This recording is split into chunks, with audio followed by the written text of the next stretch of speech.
we're going deep today into supplier diversity, specifically in Australia.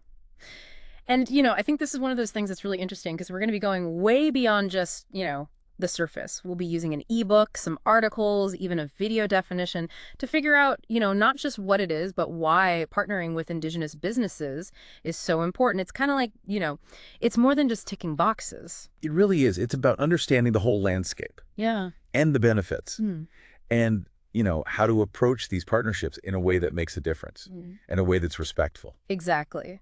So let's just jump right in, shall we? With a video definition from Crystal Kinsella Christie. She's an expert from Supply Nation. And Supply Nation is really like the authority here in Australia. They're the ones who verify businesses, for their Indigenous ownership. I think that's important. Adds a level of trust. Oh, absolutely. Verification is key, especially, when you think about how hard it is to actually define an Indigenous business. Right. Like it's not as simple as it might seem. Not at all. So Supply Nation, they look for at least 50% Indigenous ownership, obvious. Well, the business has to be located in Australia, and most of their income should come from, actual products or services they're selling, not grants. Right. Makes sense. But here's the thing. As we dig deeper into, all the stuff we've been reading, especially this 2013 piece by Foley, defining an Indigenous business can get really, well, complicated. Yeah, it can be really contentious. It brings up all these questions about, self-determination Yeah. and whose voices actually matter in this whole conversation. Foley's argument is that the perspectives and the lived experiences of First Nations people, they have to be at the center of this discussion. We have to make sure that they have control over how their businesses are defined, how they're seen by the world. That makes a lot of sense. It's not just about, checking off boxes on some list. It's about acknowledging history and culture, the context that shapes these businesses. And speaking of things that can be kind of tricky, we can't forget about black cladding. Hudson talked about this back in 2016. Yeah, this is where doing your research really comes in. Black cladding is when a business, usually not Indigenous owned, tries to pretend they are, to try to get those opportunities that are meant for genuine Indigenous businesses. It really undermines the whole thing, erodes trust. It's almost like a counterfeit, right? Exactly. Like you're getting a fake instead of the real deal. And that's why Supply Nation's verification is so important. So important. It's like a quality check. They really go in depth to make sure that the businesses on their list are the real deal, Indigenous owned and operated. They don't just look at ownership percentages either. Yeah. They consider a business's history, their connections to the community, the cultural significance of what they're selling. It's a thorough process. So as a listener, you can feel confident. Businesses listed with Supply Nation, they've been vetted thoroughly. And that brings us to the why. Why should you, as a listener, care about supplier diversity? Well, Kinsella Christie, in her 2019 piece, she outlines three main benefits. You get a competitive advantage, it boosts your corporate social responsibility, and it helps you stay compliant with the rules. What's the most interesting one to you? Well, they're all important. But, I think the competitive advantage part is often overlooked. People don't always realize that Indigenous businesses, they often offer unique products and services, things you won't find anywhere else. They draw on traditional knowledge, cultural practices, and that can give your business a real edge. It's not just about getting, the same old products from a different supplier. It's about opening up a whole new world of possibilities. Imagine, you're partnering with an Indigenous business that specializes in sustainable land management, for example. That's expertise you won't find just anywhere. Exactly. That's gold. And that also ties into corporate social responsibility, right? Customers today, they really care about where their products come from. They want to support businesses that are ethical, that are doing good in the world. So it's about values, aligning your business with the values of your customers, your stakeholders. Supporting Indigenous businesses is a great way to show that you care about reconciliation, about making a positive impact. Absolutely. And let's not forget about compliance.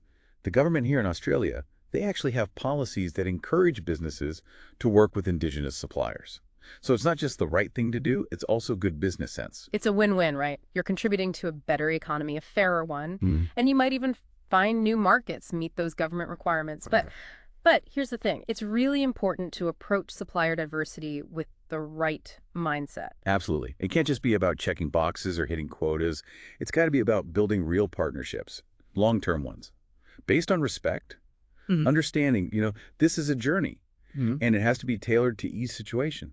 And that's where we'll pick up in our deep dive. We'll look at some best practices, hear directly from an Indigenous business founder, and really unpack the nuances of building strong relationships. So stay tuned. It's going to get even more interesting. So that's the why. But now we got to figure out the how. How do we as listeners, as people who want to do this right, approach supplier diversity in a way that's real, Yeah. you know, authentic, Mm-hmm.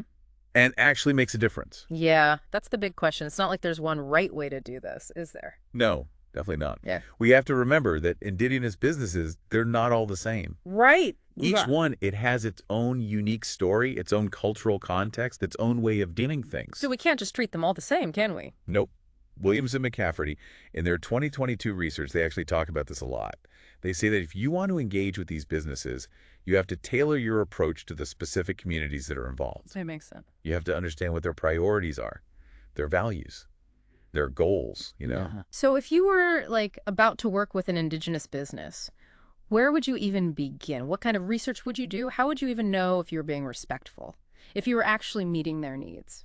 Well, first things first, I definitely reach out to Supply Nation. They have so many resources, and they can connect you directly with businesses that have been verified. Mm-hmm. But I wouldn't stop there. I'd dig a little deeper. Yeah, I'd look into the community itself, you know, where that business is based. I try to learn about their history, their cultural protocols, what their economic goals are. So it's about like going beyond just, signing a contract. It's about investing in the relationship. Yeah, Building something real. exactly. And speaking of learning from real experience, we have that video from Tara Jenke. Oh, yeah, yeah. She's an Indigenous business founder, and her story, it's really inspiring. Yeah, her story is amazing. She really gets into the nitty-gritty of, starting a business, growing a business in a system that's, well, sometimes it's stacked against you, right? Yeah. But she also talks about all the good stuff. Oh, yeah, for sure. The resilience, the innovation, the culture that Indigenous businesses bring to the table. One thing that really struck me was how much she emphasized building trust. Creating an environment where everyone feels heard, everyone feels respected. It's so important. It's about moving beyond those transactions, those checklists. Yeah. Embracing the complexity, building something that lasts. So supplier diversity, it's not like a one-time thing. It's a journey. Yeah, it's ongoing. It takes constant learning, adaptation, a genuine commitment to building those relationships that benefit everyone involved. And that's where the real magic happens, right? When we move beyond just the business stuff and tap into the potential, the transformative power of these partnerships, that's when we can create real change, not just for the businesses themselves, but for everyone. Exactly. It has a ripple effect. So we've talked about the what, the why, and the how of supplier diversity, but let's take a step back. What are the key takeaways here? What do we want our listeners to remember? I think the biggest one is this. Supplier diversity. It's about so much more than just checking boxes. It's about genuine partnerships that help to build a fairer economy, a more inclusive economy. It's about recognizing the unique contributions that Indigenous businesses make. It's about understanding the complexities, doing your research, and, approaching it all with a commitment to making a difference, a real difference. It's also about remembering that First Nations communities, their voices, their perspectives, they need to be at the forefront of this whole conversation. So as we wrap up this part of our deep dive, I want to leave you with something to think about. Considering everything we've discussed, the challenges, the opportunities, how can businesses, how can individuals really ensure that they're supporting genuine First Nations enterprises? It's a question that needs careful consideration and, a commitment to action. It's about, going deeper than those surface level interactions. Really trying to understand those Indigenous businesses and the communities they come from. Yeah, and it's not about, starting from scratch either. There are resources out there to help us, like Supply Nation. Yeah. We've done a lot of the work already. Exactly. They give us a way to connect with those businesses that have already been verified. And their directory. It's fantastic. So many businesses, so many different industries represented. It really is. Catering, construction, legal, even tech. But like we've been saying, it's about more than just picking a name from a list. It's about those relationships, understanding what each business needs, what they want to achieve, and then working together, collaboratively to create something where everyone benefits. Collaboration. Shared value. That's what it's all about. And as we wrap up our deep dive today, I want to encourage you, the listener, to, take a look at the sources we've talked about, Yeah. spend some time with those readings, those videos, and let them, spark something in you. Supplier diversity. It's not just like a business strategy. Yeah. It's bigger than that.